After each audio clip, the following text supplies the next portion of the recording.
Servus liebe Leute, heute sind wir wieder am Start. Heute reden wir über die alpländische Dachsbracke. Die Dachsbracke ist ein Hund ursprünglich aus Österreich. Die wird zwischen 35 und 40 cm groß.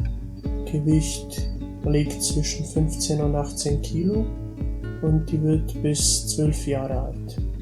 Verwendung heute ist Jagdhund oder wie die Jäger sagen Schweißhund und früher wurde für dasselbe benutzt. Die alpländische Dachsbracke wird hauptsächlich von Jägern in Gebirgs- und Mittelgebirgsländern geführt.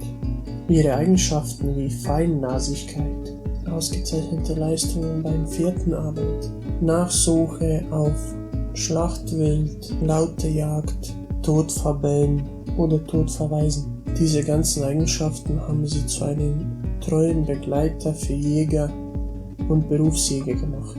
Durch ihre Windigkeit ist sie auch zum Jagd auf Schwarzwild bestens geeignet. Neben dem bayerischen Gebirgsschweißhund und dem Hannoverer Schweißhund ist die alpländische Dachsbracke die dritte anerkannte Schweißhundrasse.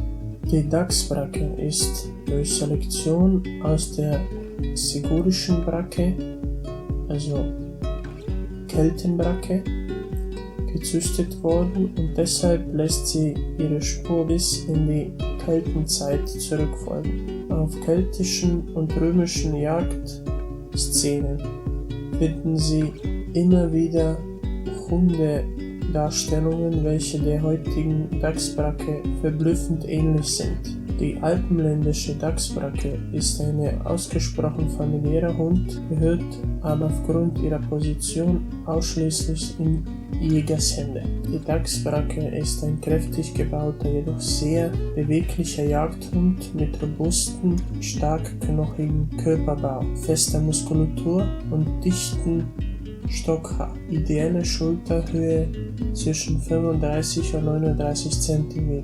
Die alpländische Dachsbracke wird in zwei Farben gezüchtet: Hirschrot mit oder ohne schwarze Punkte und schwarz mit braunem Brand.